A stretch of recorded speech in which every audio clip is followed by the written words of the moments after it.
आप सोचिए कि स्ट्रेट ऑफ हॉर्मुज में कासिम आइलैंड जो है उसे, और दूसरा एक लारक आइलैंड है, कासिम और लारेक आइलैंड को ईरान ने अपने लिए टोल वसूली आइलैंड बनाया हुआ है कि यदि यहां से निकलोगे टोल देकर जाओगे, आउटबाउंड जाओगे टोल देकर जाओगे। इन दोनों आइलैंड्स को स्ट्रेट ऑफ हॉर्मुज के बीच में इस तरह से प्लेस किया हुआ है कि आप यहां से आप टोल देकर जाएंगे। अमेरिका कह रहा है कि मैं इसके बाहर की तरफ टोल लगा के बैठ जाऊंगा। तो लोगों ने कहा कि फिर तो थोड़ी देर बाद पाकिस्तान को भी टोल लगा लेना चाहिए, भारत को भी टोल लगा लेना चाहिए कि साहब हम तो यहां से जहाज।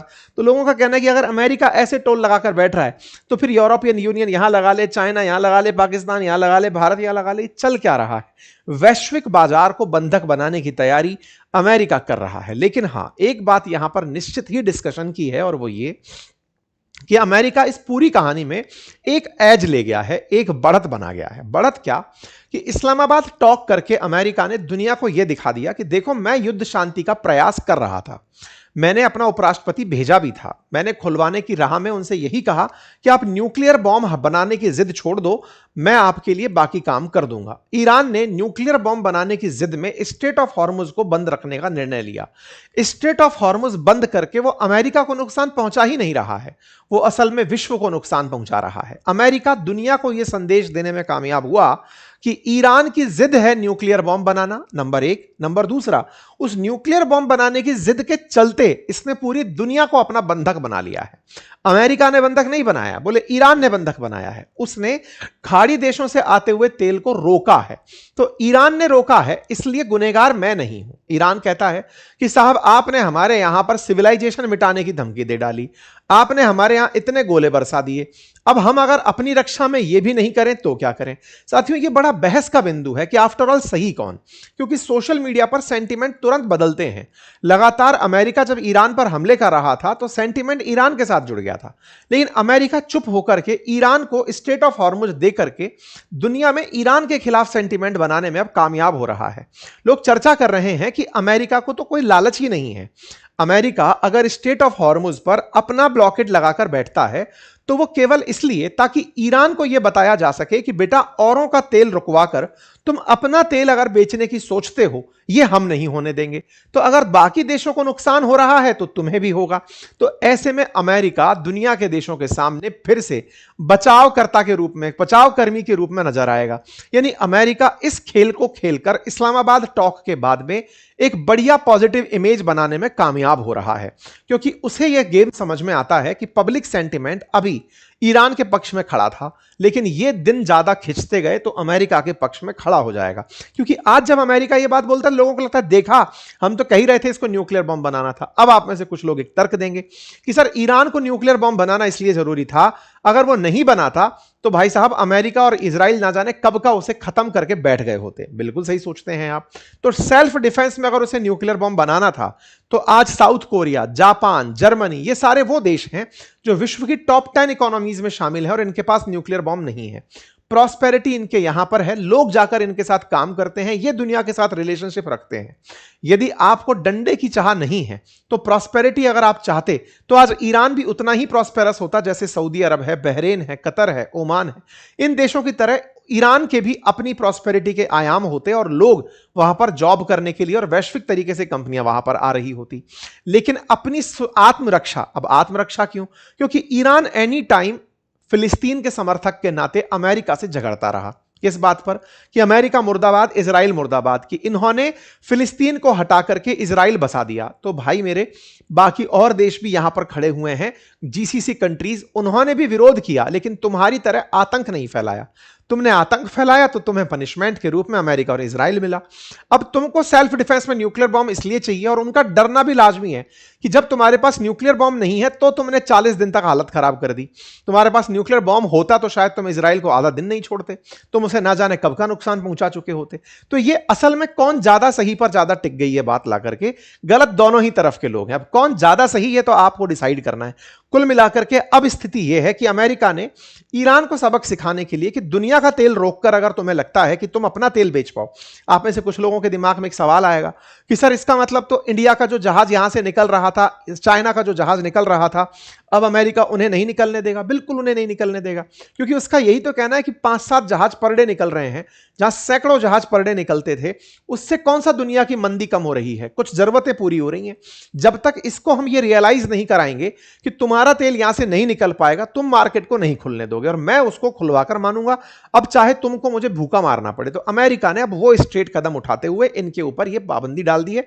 आज शाम 7:30 बजे से पूरी कहानी कर दी है। ट्रंप ने इस बात को पब्लिकली टीवी पर आकर के अनाउंस कर दिया कि भाई हम उन्हें ना तो न्यूक्लियर बॉम्ब रखने देंगे और ना ही स्ट्रेट ऑफ हॉर्मुज को कब्जे में रखने देंगे। अगर उन्हें लगता है कि वो ऐसा कर सकते हैं तो आओ दो दो हाथ कर लेते हैं, हमने अपनी सेना यहां पर तैनात कर दी है, अगर आपको जरूरत हमको लगेगी तो हम करेंगे। इनसे पूछा गया कि सर उसको पता चला है अमेरिका के इंटेलिजेंस को खबर लगी कि चाइना ईरान को वेपन बेच रहा है। असल में हुआ ये ना कि थोड़े दिन पहले F-15 जो फाइटर जेट गिर गया था अमेरिका का ईरान में, जिसके 2 पायलट्स की वजह से काफी माहौल बना था। चर्चा होने लगी थी कि अमेरिका के खिलाफ चाइना वालों ने ईरान को वेपन दिए हुए हैं। हो सकता है HQ-9B जो पाकिस्तान के पास था वो ईरान को भी चाइना वालों ने बेचा होगा। अमेरिका ने इस बात का एक गैस वर्क किया और गैस वर्क यह किया कि जो भी देश ईरान को वेपन देगा उस पर 50% टैरिफ लगाऊंगा। इस पर चाइना बाहर निकल कर आ गया कि आप हमें जबरदस्ती क्यों धमका रहे हैं। बोले ये वो वाली बात हो गई, चोर की दाढ़ी में तिनका, इसका मतलब तुम ही दे रहे थे और तुम्हें सतर्क होने की जरूरत है। ट्रंप से ये पत्रकारों ने सवाल पूछा कि साहब अगर चाइना उसको ऐसा करके दे रहा होगा तो क्या आप उस पर पाबंदी लगाएंगे? उन्होंने कहा अगर चाइना ऐसा कर रहा होगा तो हम उस पर निश्चित ही पाबंदी लगाएंगे, 50% तक टैरिफ लगाएंगे अगर चाइना ने ईरान को अपनी तरफ से कुछ भी वेपन सिस्टम बेचे। तो क्या चाइना का ही HQ-9 था? बोले नहीं साहब, वो मैन पैड भी बेच रहा है, यानी कि कंधे पर रखकर चलाया जाने वाले जो इस तरह के लॉन्चर्स हैं वो भी बेच रहा है। तो बोले इस तरह से अगर चाइना को रोका नहीं गया तो इस युद्ध में इनडायरेक्टली चाइना वही भूमिका निभा जाएगा जो कभी विश्व युद्ध के अंदर अमेरिका ने निभाई थी। बोले मैं वो नहीं होने दूंगा। तो कुल मिलाकर चाइना को कंट्रोल करने के लिए ट्रंप ने धमकी भरा संदेश दे दिया है 50% टैरिफ का, बकायदा ऑन पब्लिक बोल दिया है कि मैं ऐसा नहीं होने दूंगा, अगर हुआ तो 50% टैरिफ लगाऊंगा। ऐसे में अमेरिका के पास अब स्थिति क्या है? स्थिति यह है कि इसने ईरान की नेवी को भरपूर नुकसान पहुंचा दिया है। अब इसके तेल को, चाहे वो बंदर खुमैनी, खार्क, बंदर अब्बास, जास्क टर्मिनल जहां से भी आता हो, इन तेल को भी अब एक्सपोर्ट करने से रोक देगा। अगर ऐसा रुकता है तो निश्चित ही ईरान को इस ब्लॉकेड का नुकसान होगा और नुकसान होगा तो इसकी वजह से हो सकता है जल्दी ही ईरान बैकफुट पर चला जाए। इस चीज के अंदर अब एक और कहानी, और कहानी यह है कि यहां पर ना स्ट्रेट ऑफ हॉर्मुज में ईरान वालों ने अपनी तरफ से माइंस बिछाई हुई थी, सी माइंस, यानी पानी के अंदर बम डाले हुए थे कि अगर कोई जहाज निकलेगा तो ब्लास्ट हो जाएगा। तो उसकी निगरानी करने के लिए इन्होंने ड्रोन भेजने शुरू कर दिए हैं। सेंटकॉम वालों ने प्रॉपर तरीके से ड्रोन भेजे हैं ये चेक करने के लिए कि यहां पर किसी प्रकार का पानी के अंदर ड्रोन, ऊपर वाला ड्रोन नहीं, सी ड्रोन है ये, कि जाओ और ढूंढो कि कहीं सी माइंस तो नहीं बिछी है। तो सी माइंस के माध्यम से उस जगह को खाली करवाया जा रहा है, सी माइंस हटवाई जा रही हैं। अमेरिका की कुछ तस्वीरें निकल कर आ रही हैं कि यहां पर वो ज्यादा डिफेंस डिपोर्ट कर रहा है, वार प्लेन्स जो हैं वो मिडिल ईस्ट की तरफ अमेरिकी निकल कर चलने लग रहे हैं। यूके ने अपनी तरफ से कहा है कि वो ब्लॉकेड में तो मदद नहीं करेगा अमेरिका का, लेकिन हां अगर स्ट्रेट ऑफ हॉर्मुज में किसी ने माइंस बिछाई हुई हैं तो मैं स्ट्रेट ऑफ हॉर्मुज के अंदर से माइंस हटवाने में मदद कर सकता हूं। इस तरह के अपडेट निकल कर आए हैं। शुरुआत में जापान ने भी कहा था कि वो माइंस हटवाने में मदद करेगा, लेकिन फिलहाल उसकी भी तरफ से ना है। बात की जाए ईरान की, तो क्या ईरान के पास से अब मतलब ये जो गेम चल रहा था शतरंज का, इसमें ईरान पीछे हट गया है? नहीं, ऐसा नहीं है। ईरान का कहना यह है कि आपको लगता है कि अब हमारी नाकेबंदी करके आप हम पर कंट्रोल स्थापित कर लेंगे। नहीं, हमने पहले भी बहुत कुछ खोया है और अभी आपने हमारे सारे पासे खुलते देखे नहीं। हमारे पास अभी बहुत कुछ है, अमेरिका को अभी देखना बाकी है। हमारी पूरी तरह से तैयारी है और अगर आप ऐसा करोगे, हमारे बंदरगाहों को रोकोगे, तो हम आपके जो मित्र राष्ट्र हैं इनके बंदरगाहों को नुकसान पहुंचाएंगे। अर्थात ईरान के पास केवल स्ट्रेट ऑफ हॉर्मुज का ही विकल्प नहीं है, ईरान के पास में अभी यूएई, कतर, ओमान, सऊदी, इनके बंदरगाह भी हैं, पोर्ट्स भी हैं। तो धमकी स्वरूप वो उन बंदरगाहों को नुकसान पहुंचाने की धमकी दे चुके हैं।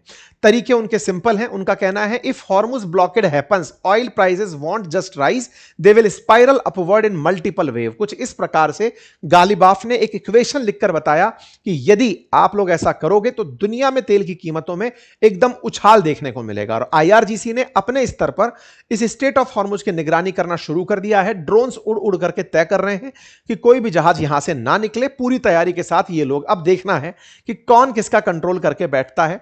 इस पर बहुत तगड़ा सोशल मीडिया पर मीम्स चल रहे हैं कि अगर आप किसी को खोल नहीं सकते तो उसको टाइटली क्लोज कर दो ताकि कोई और भी ना खोल पाए। ट्रंप के ऊपर तमाम प्रकार की प्रतिक्रियाएं चल रही हैं। कोरोना जैसे हालात की फिर से चर्चाएं चल रही हैं कि ट्रंप को अगर कुछ नहीं मिलता तो ये ट्वीट कर देते हैं, और ऐसे में दुनिया भर में तेल की कीमतें बढ़ाने की इनकी तैयारी चल रही है। हाल ही में ट्रंप ने अपने आप को पोप के समकक्ष दिखाया और ऐसी तस्वीर पोस्ट की जिससे एक अलग बहस छिड़ गई कि यह आदमी इतना आत्ममुग्ध है, इसको अपनी प्रशंसा इतनी प्रिय है कि यह प्रशंसा के नाम पर अपने आप को अब मतलब सुप्रीमेसी में धार्मिक गुरुओं के अंदर भी टॉप के अंदर मानने लगा है। तो इस तरह की सोशल मीडिया पर ट्रंप की आत्ममुग्धता का प्रदर्शन हो रहा है। ट्रंप खुश हैं अपने काम को लेकर, ईरान उन्हें अपने तरीके से लीगो वीडियो बना बनाकर चिढ़ा रहा है। स्ट्रेट ऑफ हॉर्मुज के अब बंद होने पर बात कर लेते हैं, असर भारत पर क्या पड़ेगा। निश्चित ही क्रूड की कीमतें बढ़ेंगी तो महंगाई बढ़ेगी, और हमारे यहां पर पिछले दिन कल भी मैंने आपको बताया था कि फिस्कल मतलब जो करंट अकाउंट डेफिसिट है वो 2% बढ़ा पिछले एक महीने के अंदर। अगर ये हालात बने रहे तो हमारे करंट अकाउंट डेफिसिट होंगे, ज्यादा होंगे, हमारा नुकसान होगा, फिर से वही सारी स्थितियां बनेंगी, बाजार गिरेगा, डॉलर का प्रभाव बढ़ेगा, रुपया कमजोर होगा, सोने की कीमत घटेगी, वो सारे प्रभाव जो बनकर आते हैं बाजार पर वो दिखेंगे। ऐसे में भारत की तरफ से भारत के प्रतिनिधि फिलहाल यूएई गए हुए हैं। भारत के विदेश मंत्री यूएई के अंदर जाकर के वहां पर मुलाकात की है, कम्युनिटी बातचीत चली है, देखने के प्रयास हैं कि कैसे भारत और यूएई मिलकर के इन परिस्थितियों से निपटते हैं। ठीक है, तो उम्मीद है कि यह अपडेट आपको काम का लगा हो। अगर जानकारी पसंद आई हो तो साथियों से साझा करें। चैनल पर नए हैं तो सब्सक्राइब कर लें